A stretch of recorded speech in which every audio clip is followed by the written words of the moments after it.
البر ان تولوا وجوهكم قبل المشرق والمغرب ان البر من آمن بالله واليوم الآخر والملائكة والكتاب والنبيين وآتى المال على حبه ذوي القربى واليتامى والمساكين وابن السبيل والسائلين وفي الرقاب وأقام الصلاة وآتى الزكاة والموفون بعهدهم إذا عاهدوا والصابرين في البأساء والضراء وحين البأس أولئك الذين صدقوا وأولئك هم المتقون صدق اللہ مولانا العظیم۔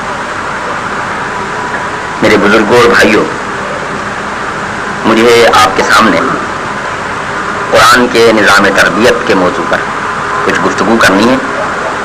یہ میرا عنوان قرار دیا گیا ہے آج کے اس درس کا، اور اس سلسلے میں میرے سامنے سورۃ البقرہ میں سے 22ویں رکوع کا آغاز ہو رہا ہے، اور یہ ایک آیت ہے، آیت نمبر 177 جو تلاوت کی، جس میں نیکی کے طور کو واضح کیا گیا ہے۔ اور دراصل قرآن نیکی کے نظام ہی کو قائم کرنے کے لیے آیا ہے، اسی نظام کو برپا کرنے کے لیے وہ کچھ لوگوں کو تیار کرتا ہے، ان کے عقائد جو ہے وہ متعین کرتا ہے، ان کے اعمالات کی نشاندہی کرتا ہے، پھر اس کے مطابق وہ انہیں تیار کرتا ہے۔ پہلے وہ فرد کی سیرت سازی کرتا ہے، پھر ان اچھے افراد سے ایک جماعت بناتا ہے، پھر اس جماعت کو ایک دائی اور دعوت کو پھیلانے والا منظم گروہ بنا کے میدان میں لاتا ہے، اور اس کا منتہا مقصود اللہ کی ساری زمین پر ایک ایسی ریاست کی تشکیل ہے کہ جس میں حاکمیت اللہ کی ہو، جس میں نظام قرآن کا ہو، جس میں رہنمائی محمد رسول اللہ صلی اللہ علیہ وسلم۔ لہذا اب سب سے پہلی بات یہاں سے شروع ہوئی کہ وہ نیکی کیا ہے، کیونکہ اس کے لیے تصورات تو دنیا میں موجود ہیں، نیکی کے متعلق دوسرے لوگ بھی کچھ کہتے ہیں۔ تو یہی آیت جس سے ہم نے بات کا آغاز کیا ہے، اس میں کہا گیا کہ لیس البر ان تولوا وجوہکم قبل المشرق والمغرب، نیکی یہ نہیں ہے کہ تم مشرق یا مغرب کی طرف منہ کر، یعنی قرآن نے یہاں نیکی کا مثبت مفہوم بتانے سے پہلے نیکی کے تمام ان باطل تصورات کی نفی کی ہے جو دنیا میں رائج رہے ہیں یا جو دنیا میں مانے جاتے رہے، اور یہ ٹھیک ٹھیک قرآن کے نظام کے اس انداز کے مطابق ہے کہ جس میں آپ دیکھتے ہیں کہ کلمہ طیبہ ہے جو ہماری اصل ہے، جس سے ہمارے نظام کا آغاز ہوتا ہے، تربیت کا ہماری آغاز ہوتا ہے۔ تو وہاں آپ نے دیکھا کہ آپ سے پہلے اسلام یہ نہیں کہلاتا کہ اللہ ہے، پہلے یہ کہلاتا ہے کہ اور کوئی الہ نہیں ہے، لا الہ، یہاں سے بات کا وہ آغاز کرتا ہے، یعنی ان تمام معبودان باطل کی نفی کراتا ہے کہ جنہیں لوگ مان رہے ہیں۔ کلمہ شہادت میں بھی آپ سے وہ یہی کہلاتا ہے، اشہد اللہ الہ، میں گواہی دیتا ہوں کوئی نہیں، یہ سارے معبودان باطل جو ہیں کچھ نہیں۔ پھر اسی بات کو قرآن میں اس طرح سے کہا کہ وہ لوگ جنہیں مضبوط سہارا ملا وہ گمراہ نہیں ہوں گے، جو منزل مراد کو پہنچیں گے تو ان کے نظریات کا آغاز کہاں سے ہوگا؟ تو یہ نہیں کہا کہ وہ اللہ پر ایمان لائیں گے، بلکہ پہلی بات یہ کہی گئی کہ وَمَن يَكْفُرْ بِالطَّاغُوتِ وَيُؤْمِن بِاللَّهِ، وہ تمام طاغوت کا کفر کریں، انکار کریں اور اللہ پر ایمان لائیں۔ اس کی ضرورت کس لیے ہے؟ تو وہ یہ سمجھ لیجئے کہ دراصل اسلامی نظام جس ماحول میں قائم ہو رہا ہے وہ ماحول کوئی جنگل نہیں ہے کہ اس میں انسانوں کی ایک ستھری سی تربیت یافتہ ٹیم آ گئی اور آنے کے صاحب اس جنگل میں بیٹھ کے انہوں نے اپنے انداز کے مطابق جس چیز کو چاہا اسے برپا کر دیا. بلکہ یہاں انسانوں کا ایک جنگل آباد ہے اور وہ انسانوں کا جنگل پھر مسائل کا ایک جنگل لیے ہوئے ہے. تصورات کا ایک بے شمار ذخیرہ ہے ان کے پاس, ان کو وہ اپنائے ہوئے بھی ہیں اور انہی کو وہ پھیلا بھی رہے. یہی آیت جس سے ہم نے آغاز کیا, یہ دراصل اس سلسلے کی آیت ہے کہ جب قبلہ تبدیل ہوا, بیت اللہ شریف مسلمانوں کا قبلہ متعین ہوا. اس سے پہلے نبی صلی اللہ علیہ وسلم اور آپ کے صحابہ اکرام بیت المقدس کی طرف منہ کر کے نماز پڑھتے. لہذا جب قبلہ تبدیل ہوا تو پھر وہ باطل نظریات رکھنے والے جو تھے وہ جارحانہ اور جھوٹے پروپیگنڈا پر اترے اور کہا لو جی دیکھو, اگر یہ سچے نبی ہوتے, یہ ٹھیک ٹھاک دیندار لوگ ہوتے تو وہ جو نبیوں کا پہلا قبلہ تھا اسے چھوڑ کے بھلا یہ کعبے کی طرف رخ کرتے. یہ وہ سلسلہ ہے گفتگو کا جو یہاں آگے آ رہا ہے. اچھا, وہ جتنے لوگ ہیں وہ مشرکین نہیں ہیں بلکہ قوم خیش مواحدین ہیں, یعنی اہل کتاب ہیں, یہود ہیں, اللہ پر یقین رکھنے والے ہیں, آخرت پر یقین رکھنے والے ہیں, رسالت پر یقین رکھنے والے ہیں, وحی پر یقین رکھنے والے ہیں, اور نیکیوں کا ایک بڑا لمبا چوڑا نظام ان کے پاس موجود ہے. اس میں لمبے چوکے بھی ہیں, اس میں لمبی داڑھیاں بھی ہیں, اس میں لمبی تسبیحیں بھی ہیں, یعنی بہروپ کے وہ سارے اوزار اور ہتھیار ان کے پاس موجود ہیں. روپ نہیں ہے, بہروپ ہی بہروپ ہے, حسن نہیں ہے بلکہ make up he make up ہے, اور اسی کو وہ نیکی سمجھے بیٹھے ہیں, اسی کو وہ پھیلا رہے ہیں. وہی بات وہ کہہ رہے ہیں کہ جناب یہ تو بیت المقدس کی طرف جو منہ ہے بس یہ اصل نیکی ہے. لہذا تربیت اہل ایمان کا آغاز اس نفی سے ہوا کہ نیکی مشرق اور مغرب میں محدود نہیں ہے, کیونکہ جس اللہ نے نظام بھیجا ہے اور جو ان لوگوں کو عقائد سے لے کے معاملات تک اور اخلاق تک تیار کرنا چاہتا ہے وہ ہمہ جہتی ہے, ہمہ عہدی ہے, اس کی کوئی سمت نہیں ہے, وہ غیر محدود ہے. فَأَيْنَمَا تُوَلُّوا فَثَمَّ وَجْهُ اللَّهِ, تم جدھر منہ کر لو اللہ کا منہ تو ادھر ہی. لہذا نیکی یہ نہیں کہ تم نے منہ کدھر کیا, آؤ ہم تمہیں بتائیں نیکی کیا ہے. وَلَٰكِنَّ الْبِرَّ مَنْ آمَنَ بِاللَّهِ, نیکی یہ ہے کہ اللہ پر ایمان لائے. یعنی تربیت کا پہلا نقطہ یہاں سے شروع ہوا کہ عقائد میں سے سب سے بڑا عقیدہ تصور خدا, اس کو درست کیا جائے. اب یہاں میں پھر یہ بات عرض کروں کہ تصور خدا کوئی آپ کا یا میرا یا مسلمانوں کا, یہ صرف محمد رسول اللہ صلی اللہ علیہ وسلم کا, یہ صرف صحابہ کرام کا کوئی منفرد عقیدہ تو نہیں ہے کہ صاحب حضور تشریف لائے تو انہوں نے کہا کہ اللہ ہے, اس سے پہلے کوئی نہیں کہہ رہا تھا کہ اللہ ہے. یعنی یہ ساری بات سمجھتے رہے بھائی, وہ تو کہہ رہے تھے سارے کہ اللہ ہے, اگر یہ نہ کہتے تو کعبے کا نام بیت اللہ کیوں ہوتا؟ رسول اللہ صلی اللہ علیہ وسلم کی آمد سے پہلے اس کا نام بیت اللہ ہی ہے نا جی. اور اللہ کا لفظ خود عربی لغت میں موجود ہے, قرآن کے آنے سے پہلے موجود ہے, قرآن نے اسی لغت سے اس لفظ کو لیا ہے. اچھا, یہ خدا کی اپنی شان کریمی ہے اور اپنا اس کا اختیار اور اقتدار ہے کہ اس شرک کی جہالت کبرا میں بھی جبکہ کہیں نبوت کی کوئی روشنی کی کرن ہی موجود تھی, عربی لغت میں اللہ کا لفظ اتنا محفوظ اور اتنا یعنی معمول رہا ہے شرک سے کہ مشرکین نے اسے کبھی اپنے الہوں کے لیے استعمال نہیں کیا, یہ اللہ ہی کے لیے استعمال ہوا ہے. اور ایسا لفظ ہے کہ دنیا کی کسی زبان میں اس کا ترجمہ بھی نہیں ہو سکتا. ترجمہ کیوں نہیں ہو سکتا؟ کہ جتنے بھی الفاظ اللہ کے لیے دوسری زبانیں بولتی ہیں وہ سارے مشرکانہ تصور رکھتے ہیں. یعنی ہر لفظ جو بھی خدا کے لیے دوسری زبان بولتی ہے وہ ایسا ہے کہ اس کی مؤنث اس کی زبان میں موجود ہے,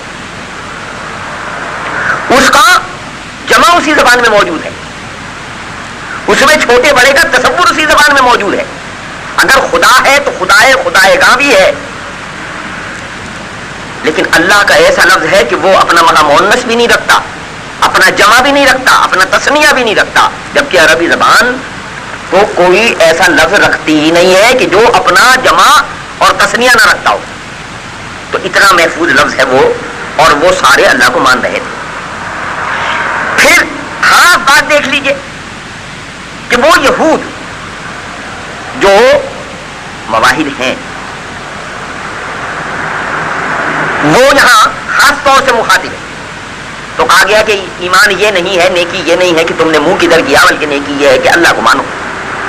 تو پھر ایک سوال پیدا ہوتا ہے کہ جب مثلا میں اور آپ یہاں بیٹھے ہیں اور ہم سے کوئی آدمی آ کے یہ کہے کہ اللہ کو مانو, تو اس کا مطلب یہ ہوگا کہ جیسے ہم اللہ کو مان رہے ہیں ایسا اللہ کو ماننا نہیں, وہ کوئی اور طریقہ ہے اللہ کو ماننے. وہ کیا طریقہ ہے کہ بھائی تم اللہ کو تو مانتے ہو لیکن اللہ کی بات نہیں مانتے, نیکیوں کی تبلیغ کرنے بھی نکلتے ہو لیکن نیکیوں پر عمل کرنے کا وقت آتا ہے تو اپنے آپ کو بھول جاتے ہو. جب یہ مرحلہ آئے کہ اللہ کے راستے پر عمل کا چراغ جلانے کا وقت آئے تو اس وقت پھر تم پیچھے ہٹ جاتے ہو اور دوسروں کو نیکیوں کی تلقین بھی کرتے ہو, دوسروں کو نیکیوں کی تعلیم بھی دیتے ہو. پھر تم یہ بھی کہتے ہو کہ اللہ دیکھ رہا ہے. جب اللہ دیکھ رہا ہے تو تم نے اس کی تیاری کیا کی؟ کیا تمہارے کاروباروں میں اس بات سے کوئی تبدیلی آئی ہے کہ اللہ دیکھ رہا ہے؟ معمولات زندگی میں کوئی تبدیلی آئی ہے کہ اللہ دیکھ رہا ہے؟ جو کچھ تم کر رہے ہو اپنی خلوتوں میں اس میں کوئی تبدیلی آئی ہے کہ اللہ دیکھ رہا ہے؟ آمن باللہ کا اگر مفہوم صرف اتنا ہو کہ زبان سے ہم نے کہا کہ بھئی اللہ ہے اور پھر اس کے بعد ہم اپنے کاموں میں مشغول ہو گئے, تو پھر یہ تو کوئی بات نہ ہو. یہ تو وہ مشرک بھی کہتا ہے کہ اللہ ہے. جھگڑا آپ کا اور مشرکین کا یہ نہیں ہے کہ وہ یہ نہیں کہتے کہ اللہ ہے یا اللہ نہیں ہے. بات صرف اتنی ہے کہ آپ یہ کہتے ہیں کہ اگر اللہ ہے تو بات اللہ کی مانو, اور وہ یہ کہتے ہیں کہ اللہ تو ہے, بس اس کو ماننے کے بعد بات ختم ہو گئی. یہ ہے جھگڑا. ورنہ خدا کی ذات کے بارے میں تو کبھی کوئی جھگڑا نہیں رہا. یعنی ایسا کوئی لمحہ اس زمین پر آیا ہی نہیں ہے کہ جب لوگوں نے اللہ کی ذات کا انکار کر دیا ہو. سارا جھگڑا اسی بات کا ہے کہ اللہ کی بات بھی مانی جائے.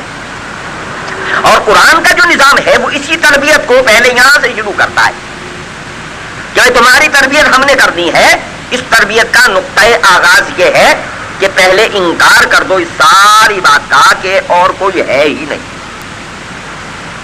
نہ پیدا کرنے والا, نہ پرورش کرنے والا, نہ نشو و نما دینے والا, نہ ضرورتیں پوری کرنے والا, نہ ہر وقت تمہیں دیکھنے والا, نہ ہر کام کی تمہارے نگرانی کرنے والا.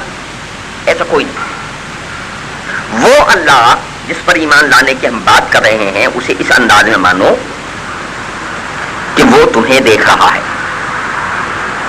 واللہ خبیر بما تعملون, وہ تمہارے کاموں سے واقف ہے, وہ تمہارے کاموں کا علم رکھتا ہے. یعلم ما فی الصدور, جو کچھ ان کے سینوں میں ہے اسے اس کا علم ہے. الحی, وہ زندہ ہے. القیوم, اپنی ہی ذات سے قائم ہے, سب کا تھامنے والا ہے. اور پھر وہ ایسا ہے کہ لا سنۃ ولا نوم, نہ اسے نیند آتی ہے نہ اسے اونگ آتی. ساری کائنات کو اس نے سنبھال رکھا ہے. لہو ما فی السماوات و ما فی الارض, جو کچھ آسمان و زمینوں میں ہے سب کچھ اس کا ہے. وما بینہما, جو کچھ ان دونوں کے درمیان ہے وہ بھی اسی کا ہے. وما تحت الثری, جو گیلی مٹی کے نیچے ہی اسی کا ہے. ذرے سے لے کے آفتاب و کہکشاں تک جہاں کہیں کچھ ہے وہ سب اس کا ہے. اور اس حد تک اس کا ہے کہ وَلَهُ أَسْلَمَ مَنْ فِي السَّمَاوَاتِ وَالْأَرْضِ طَوْعًا وَكَرْهًا, چاروں ناچار آسمانوں زمینوں کی سب چیزیں اسی کی فرما برداری کر رہی ہیں, سب اسی کے کام میں لگے ہوئے. یہ ساری کائنات مسلم ہے، اس کا ہر ذرہ مسلم ہے، لہذا تم بھی مسلم رہو. سب فرما برداری کر رہے ہیں. دیکھو سخر الشمس والقمر، اس نے چاند اور سورج کو کام میں لگایا ہوا ہے. یہ سب کے سب ایک مقررہ مدت تک اس کا کام کر رہے ہیں جو اس نے ان کے لیے مقرر کر دی ہے. ان کی یہ مجال نہیں ہے کہ اس کام سے ہٹ جائیں. تو پھر تمہارا کیا کام ہونا چاہیے کہ تم بھی اسی کے کام میں لگ جاؤ. اور اس نے اپنے کام کی صورتحال یہ رکھی ہے کہ باقی سب کو تو جبرن اپنے کام میں لگایا ہے، کوئی اس کے کام سے ہٹ نہیں سکتا. لیکن تمہارے ساتھ معاملہ اس کا زبردستی کا نہیں، تمہارے ساتھ اس کا معاملہ جبر کا نہیں، تمہارے ساتھ اس کا معاملہ رضا کا ہے، خوشنودی کا ہے، خوش دلی کا ہے.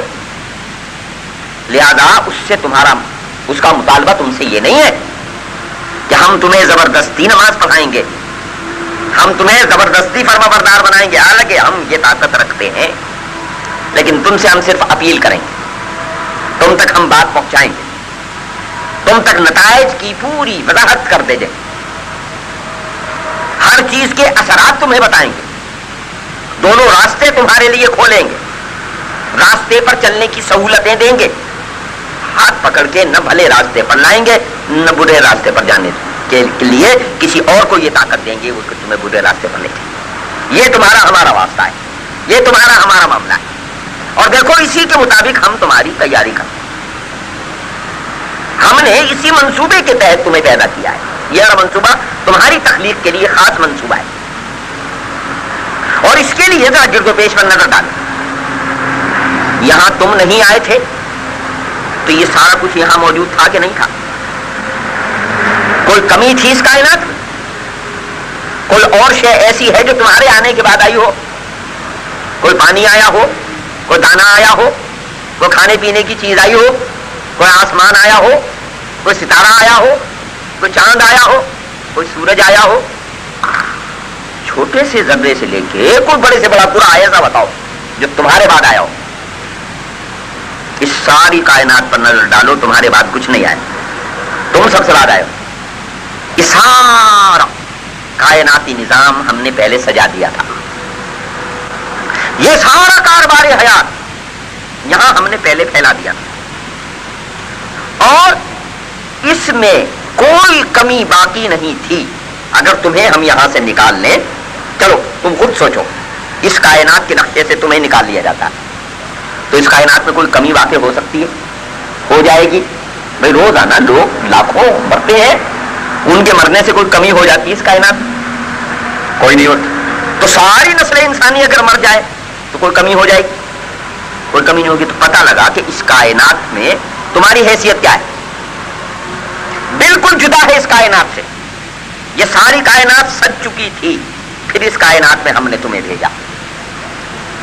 یہ ایسی ہی بات ہے کہ جیسے جلسہ لگ گیا ہے، درییں بچھ گئی ہیں، سامعین اکٹھے ہو گئے ہیں، اسٹیج بنایا جا چکا ہے، روشنیاں لگائی جا چکی ہیں، ڈیکوریشن کی ساری چیزیں اپنے اپنے مقام پر منتظر ہیں. اس مہمان خصوصی کی جس نے آ کے اس کرسی صدارت کو رونق دے دی. یہ ساری کائنات سجا دی گئی تھی، اب یہاں اسے آنا تھا کہ جسے اللہ اپنے خاص منصوبہ تخلیق کے اعتبار سے اس لیے بھیج رہا ہے یہاں کہ جہاں ہے تیرے لیے، تو نہیں جہاں کے. وَمَا خَلَقْتُ الْجِنَّ وَالْإِنسَ إِلَّا لِيَعْبُدُونِ. تمہارا مقصد تخلیق یہ نہیں ہے کہ تم اور کسی کے کام آؤ، تم اور کسی کے سامنے جھک جاؤ، تم اور کسی کی بندگی میں لگ جاؤ، تم اور کسی کی پرستش کی طرف چلے جاؤ، تم اور کسی کا حکم مانو، تم اور کسی کے سامنے جھک جاؤ. یہ تمہارا کام نہیں. تمہارا کام صرف ایک ہے کہ ہماری بندگی کرو، ہماری عبادت کرو. اور ہماری عبادت میں تینوں باتیں ہیں، یعنی رسومات بندگی ہمارے لیے، استعانت کی درخواست ہم سے، اور احکامات کی تعمیل ہماری. یہ تین کرنے کے کام ہیں تمہارے جو عبادت ہی کے کھاتے میں آتے ہیں. پہلی رسم بندگی ہے تو وہ ہم نے مہمل نہیں چھوڑ دی کہ تم اپنے اپنے طور پر کوئی ایجاد کرتے رہو کہ جی ہم رسم بندگی کیسے ادا کریں. ہم نے تمام رسومات بندگی متعین کر دی قانون کی شکل میں بھی اور نمونے کی شکل میں. قانون کی شکل میں ہم نے کہا کہ بندگی کیسے کرو گے, بندگی کا نشان کیا ہوگا. کہا کہ الصلاۃ للذکری, میری یاد کے لیے نماز قائم کر. اور یہ نماز کیسے قائم کی جائے گی؟ یہ نہیں کہ تم لغت کے سہارے اسے سمجھو گے. ہم نے ایک زندہ و تابندہ نمونہ عبادت تمہارے لیے بھیجا ہے. لقد کان لکم فی رسول اللہ اسوۃ حسنہ, یہ تمہارے لیے ایک نمونہ عمل ہم بھیج رہے ہیں. اس نمونہ عمل پر ہم نے یہ حکم نازل کیا کہ نماز کا قیام کرنا ہے, اس نے قائم کر کے بتایا. ہم نے کہا کہ معاشرت قائم کرنی ہے, اس نے معاشرت کے سارے اصول بھی قرآن کی صورت میں تمہیں تلاوت کر کے سنا دیے اور ان کے مطابق عمل کر کے بھی بتا دیے.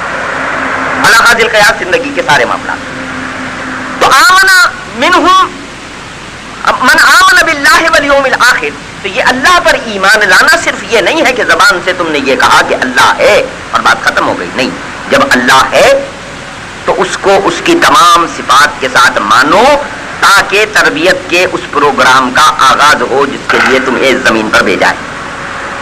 اور وہ اس زمین پر تمہیں اس لیے بھیجا ہے کہ تم اپنی رضا خدا کی مرضی کے تابع کر لو, تسلیم و رضا کا راستہ اختیار کر لو. اور اسی لیے ہم نے اس دین کا نام اسلام رکھا ہے.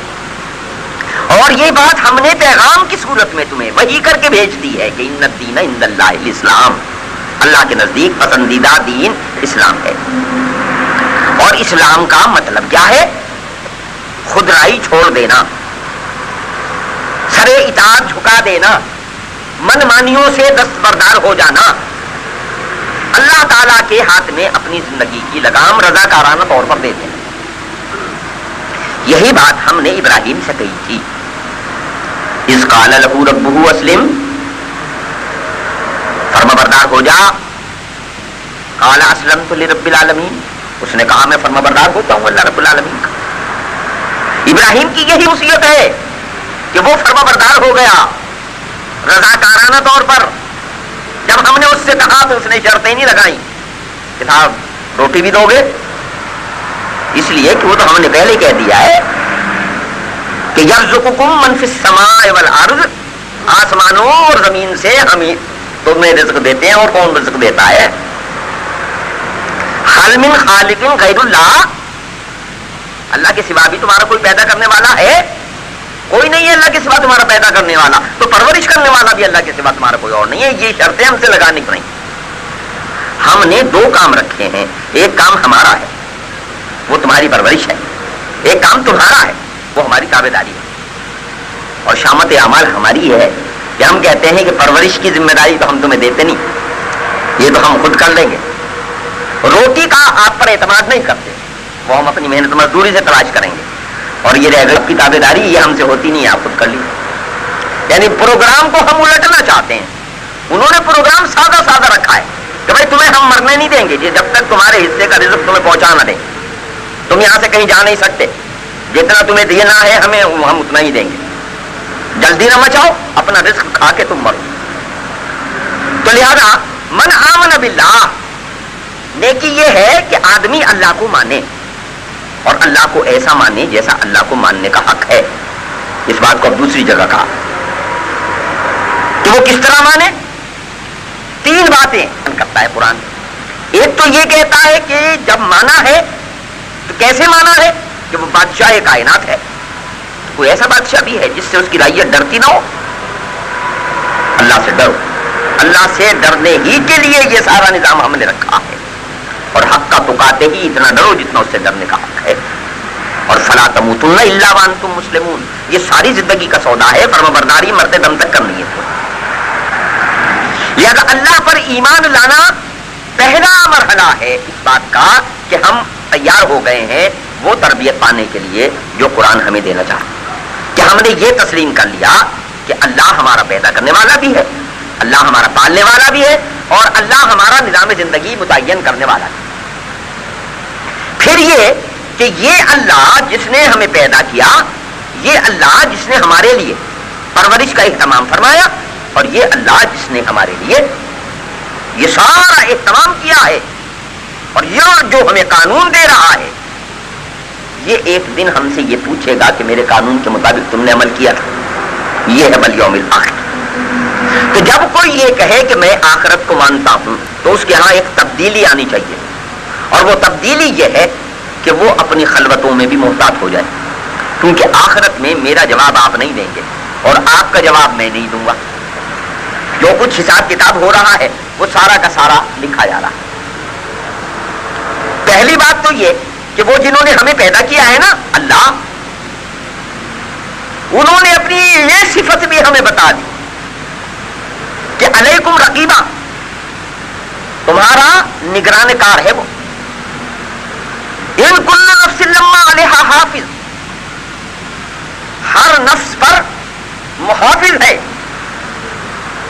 اور پھر ہر نفس کے تحفظ کے لیے اس کے نامہ اعمال کے فراہمی کے لیے بھی دو کارکن اس کے ساتھ لگا رکھے ہیں، ایسے نہیں چھوڑ دیا. اور ان دونوں کارکنوں کی یہ ذمہ داری لگا رکھی ہے کہ جب یہ کام اپنا کر کے پورا کر کے واپس آئیں گے تو تم میں سے ایک اس کا ریکارڈ لے کے آئے گا اور ایک اسے پورا اپنی تحویل میں لے کے ہمارے سامنے حاضر کرے گا. لہذا والیوم الآخر کو ماننے کا مفہوم یہ ہے کہ اس سارے نظام کے لیے اپنے آپ کو تیار کر دو کہ اس سارے نظام میں نماز ہے تو روزہ ہے تو حج ہے تو زکوٰۃ ہے، مگر اس دواجی زندگی بھی ہے، تجارت بھی ہے، دوسرے معاملات بھی ہیں. لہذا اللہ سے چلے ہم کہ اس کو مانا، آخرت پر آئے ہم کہ آخرت کی جواب دہی کی تیاری کے لیے ہم نے اپنے آپ کو تیار کیا. پھر کہا والملائکۃ والکتاب والنبیین، فرشتوں کو تسلیم کر، کتابوں پر ایمان لاؤ، نبیوں کو مانو. یعنی وہ اللہ جس نے تمہیں پیدا کیا ہے، اس اللہ نے تمہیں بے سہارا نہیں چھوڑا، اس اللہ نے تمہیں بے ہدایتہ نہیں چھوڑا، بلکہ اس نے پہلے ہی دن یہ ذمہ داری قبول کر لی تھی کہ منی ہدن، ہدایت میری طرف سے ہوگی، اور وہ ہدایت تمہیں دے رہا ہے. یہ انبیاء اور کتب کیا ہیں؟ تو اس کی اس وعدے کی تکمیل ہے کہ وہ ہدایت دے رہا ہے.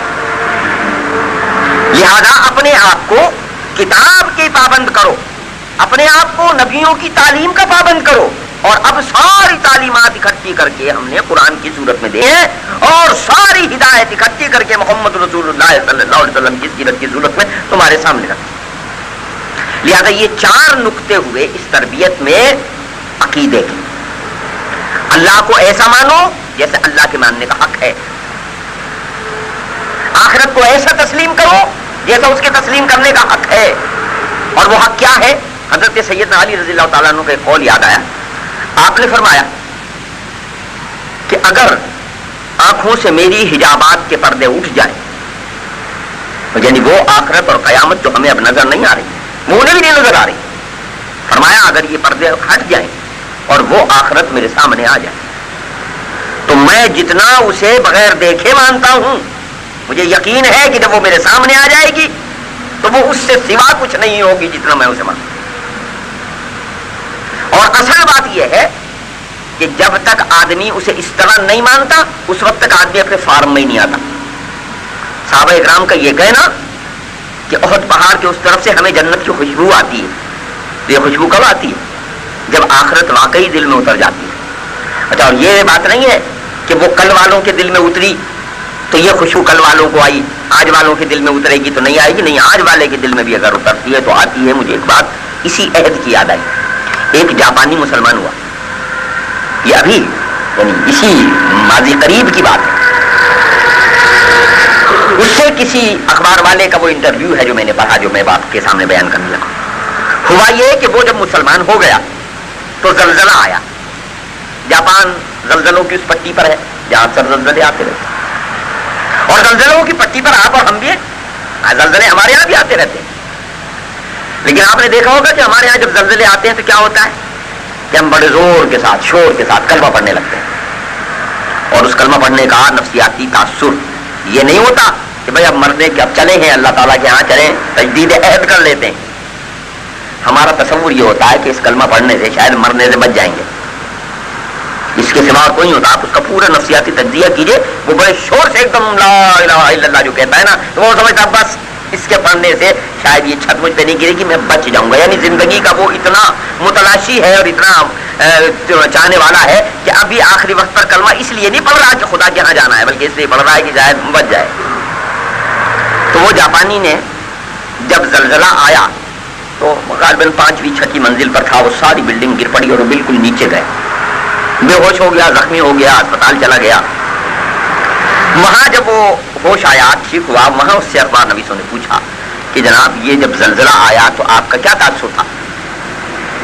اس نے کہا بھائی میں نے ابھی تازہ جس اسلام کو قبول کیا ہے, جس دین کو قبول کیا ہے, وہ ایک دن کا تصور دیتا ہے کہ القاریۃ ملقیہ, جب وہ بنیادوں تک کھڑکھڑا دی جائے گی, ساری زمین ہلا ماری جائے گی, جب سمندر پھٹ جائیں گے, جب آسمان پھٹ جائے گا, جب ستارے ٹوٹ کے بکھر جائیں گے, یعنی وہ جو تصور.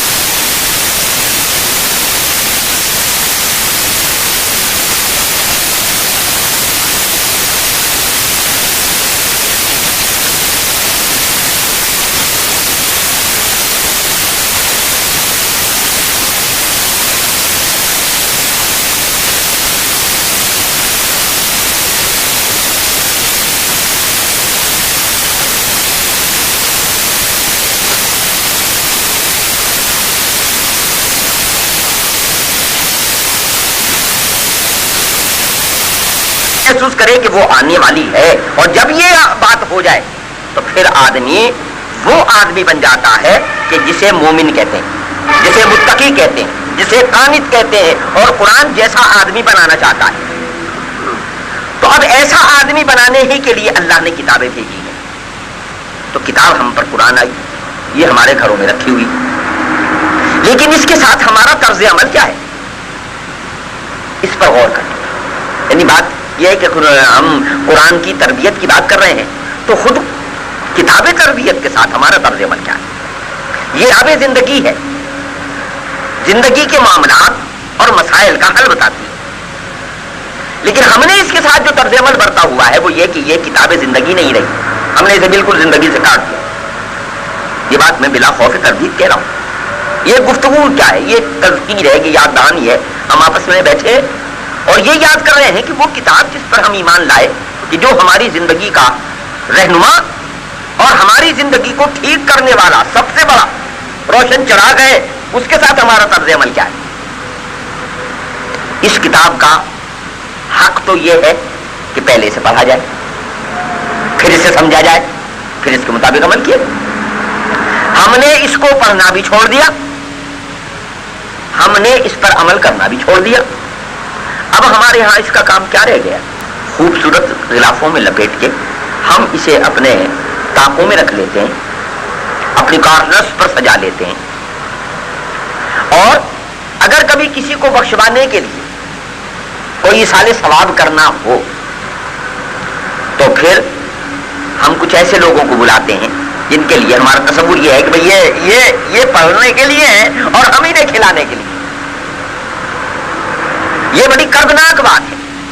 جن بزرگوں کی داڑھیاں سفید ہیں انہوں نے ہندوؤں کا زمانہ دیکھا ہے. یہ ان کا تصور تھا, ہمارا یہ تصور نہیں ہے. ان کا تصور کیا تھا کہ پنڈت جی کو کھلاؤ, تو ہمارے جو بزرگ ہیں وہ بخشے جائیں گے. لہذا پنڈت جی نے اپنی روٹی کی قیمت مقرر کی ہوئی تھی. یعنی جب برہمنوں کو وہ براجتے تھے اور انہیں کھلانے کے لیے بلاتے تھے, تو ہمارے زمانے میں یہ 40 سال 42 سال پہلے کی بات کر رہا ہوں, تو وہ 4 آنے فی پوری ریٹ تھا پنڈت جی کا, کہ ایک پوری کھا کے وہ ثواب پہنچائے گا تو 4 آنے لے گا. اور جو بڑا امیر آدمی ہوتا تھا, عمارت کا اظہار اسی سے ہوتا تھا کہ کتنی پوری کھلوائی ہیں اس نے. لہٰذا وہ تو پیشہ ور کھانے والے ہوئے نا. اب 100 پوریاں اس نے کھا لی اور اس کے بعد اس نے ہاتھ کھینچ لیا. اب اس کی خوش آمدیں ہو رہی ہیں کہ جناب اور تھوڑا سا کھائیں آپ تاکہ بزرگوں کو زیادہ ثواب پہنچے. انہوں نے کہا جی اب تو گنجائش نہیں. اب پھر سودے بازی ہو رہی ہے, اچھا جی 8 آنے فی پوری لے. انہوں نے جی اچھا, انہوں نے 10 پوریاں کھائیں 8 آنے کے حساب سے, پھر رک گئے. پھر وہ پوری کی قیمت روپیہ ہو گئی.